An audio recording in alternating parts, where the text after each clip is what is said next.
اچھا جی، میں خاص طور پہ یہ ذکر کرنا چاہتا ہوں کہ ہم سپریم کورٹ کے باہر کیوں کھڑے ہوئے ہیں. یہ احتجاج جو ہو رہا ہے یہ سپریم کورٹ کے سامنے کیوں ہو رہا ہے؟ یہاں سے قریب ہی پارلیمان بھی ہے، لیکن وہ پارلیمان جو ہے وہ تو بے توقیر ہو چکی ہے، اور اس وقت نظر آ رہا ہے واضح طور پر، اور صرف پاکستان نہیں، اب تو دنیا کی نظریں ہیں پاکستان کے اوپر.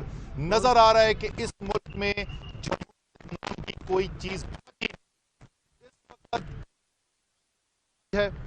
چھوٹی سی چھوٹی چیز سے لے کر یہاں پر پرسوں گئے مراد بخاری، ہمارا یوتھ کا لڑکا ہے، اس کو پکڑنے کے لیے گئے، وہ گھر پہ نہیں تھا، اس کے بھائی کو اٹھا کر لے گئے. جو ورکر لیول سے لے کر وہ پیغام یہ دیا جا رہا ہے آپ سابقہ MNA ہوں اور آپ نے کچھ نہ کیا ہو. یہاں پہ ویڈیو بنی ہے سامنے پولیس کی، وہ ساری سوشل میڈیا پہ چل چکی ہے. وہ پوچھ رہے ہیں سالم محمد کو کیوں ڈھونڈ رہے ہو؟ وہ کہہ رہے ہیں ان کے گن مین سے گولی چلی تھی. گن مین جو وردی کے اندر تھا، جو آفیشل ڈیوٹی کے اوپر تھا، جو بھی سرکاری اس کا پروسیجر ہوتا ہے آپ استعمال کریں اس کے اوپر. سالم محمد کے فرشتوں کو نہیں پتا کہ وہاں پہ ہوا کیا ہے، اور اس کو اٹھا کے اندر پھینک دیا. انہوں نے کہا تم ہو گے صابقہ MNA، تم لاکھ لوگ ووٹ لے کے آئے ہوگے، تمہاری کوئی توقیر نہیں ہے. آپ سٹنگ سینیٹر ہیں، آپ کی 75 سال عمر ہے، نہ آپ کی عمر آپ کا دفاع کرے گی، نہ آپ کا پارلیمنٹیرین ہونا آپ کا دفاع کرے گا.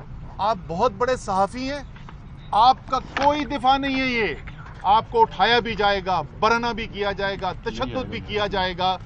اس ملک کے اندر فسطائیت کا راج ہے، اور معذرت کے ساتھ وہ انصاف کے ادارے جو اس سے بہت چھوٹی چھوٹی چیزوں کے اوپر اپنا ایکشن لے لیتے ہیں، اپنے اختیارات استعمال کر لیتے ہیں، وہ ہمیں انصاف دیتے ہوئے نظر نہیں آ رہے. پتہ نہیں کیا وجہ ہے اس کی. یہ تو ممکن نہیں ہے کہ ان کو یہ نظر نہ آ رہا ہو کہ ملک کے اندر اس وقت ہو کیا رہا ہے، انسانی حقوق کی کس طریقے سے پامالی کی جا رہی ہے، جمہوریت کو، آئین کو، قانون کو کس طریقے سے روندا جا رہا ہے، کس طریقے سے یہ سامنے الیکشن کمیشن جو ہے وہ آئین قانون کی دھجیاں اڑا رہا ہے. یہ سب کچھ ہو رہا ہے، لیکن بے توقیر پارلیمنٹ کے تو یہ بس کی بات ہی نہیں ہے. افسوس کے ساتھ انصاف کے ادارے بھی خاموش ہیں، اور ہماری امید ہے، آج بھی امید ہماری انصاف کے اداروں سے ہے، اور امید ہے کہ اب وہاں سے کوئی ایکشن ہمیں نظر آئے گا. سالم محمد کے لیے خاص طور کے اوپر جس طریقے سے ان کے ساتھ کیا گیا، لیکن ایک مجموعی صورتحال کے اوپر بھی اس وقت عدالت کے انصاف دینے کی اشد اور فوری ضرورت ہے.